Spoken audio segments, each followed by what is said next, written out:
आज हम दूसरा पाठ पढ़ेंगे।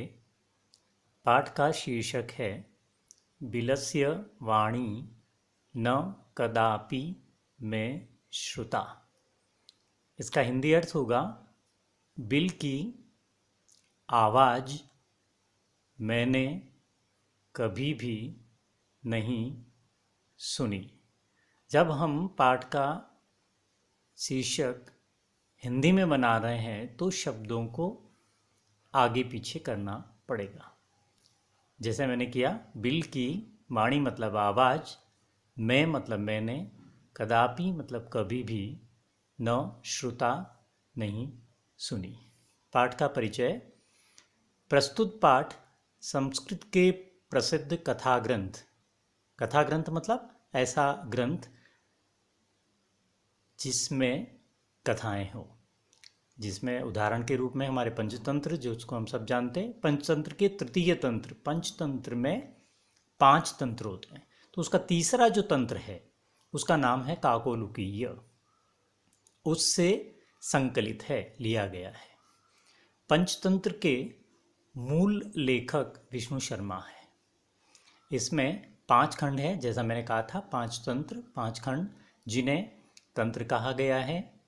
इनमें गद्य, पद्य, गद्य मतलब कहानी के रूप में, प्रोज, पद्य मतलब कविता के रूप में, पोइट्री, श्लोक जिसको हम कह सकते हैं, रूप में कथाएं दी गई है, जिनके पात्र मुख्यतः पशु और पक्षी हैं।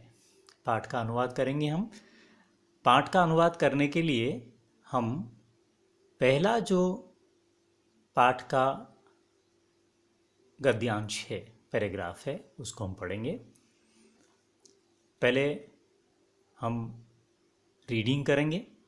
कस्मिंश्चित् वने खरंखरः नाम सिंहः प्रतिवसति स्म।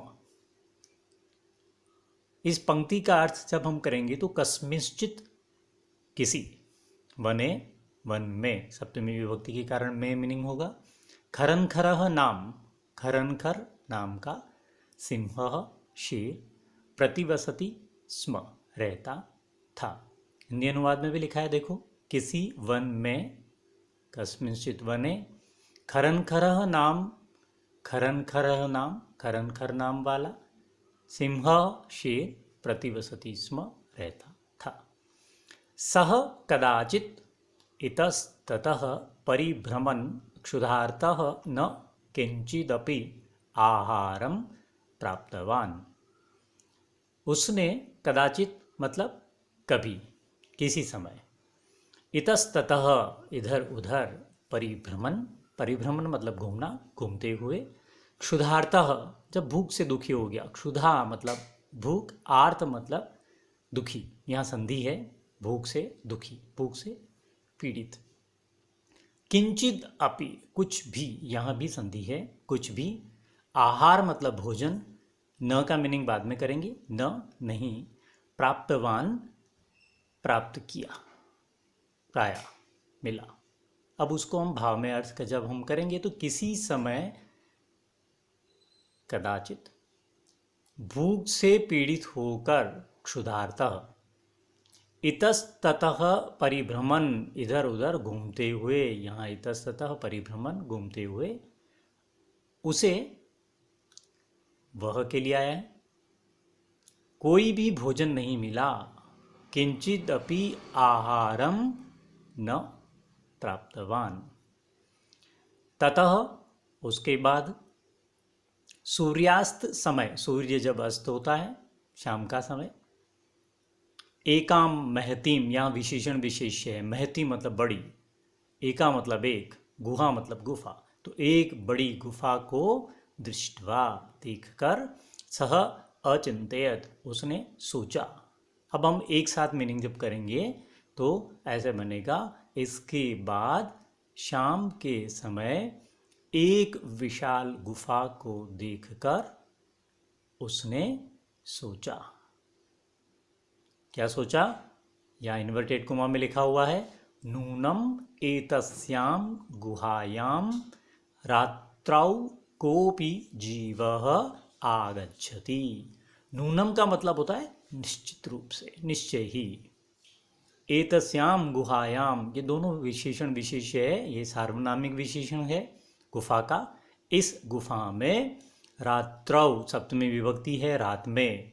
कोपि जीवः, कोई जीव, कोई प्राणी, आगच्छति, आता है। अब मीनिंग बनेगा, देखो इन्वर्टेड कोमा वाला, निश्चय ही इस गुफा में, नूनम एतस्याम गुहायाम, रात में कोई जीव, रात्रौ कोपि जीवः, गच्छति मतलब जाता है और आगच्छति मतलब आता है।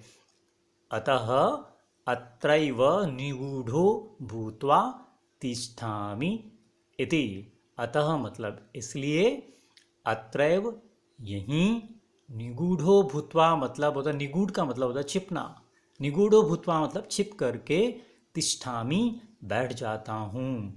इति का मतलब होता है ऐसा उसने सोचा, जो सोचा है वो इन्वर्टेड कोमा में लिखना है। इति का मीनिंग यहाँ हम अलग से लिखेंगे नहीं, तो हिंदी अर्थ बनेगा इसीलिए यहीं छिपकर बैठता हूँ।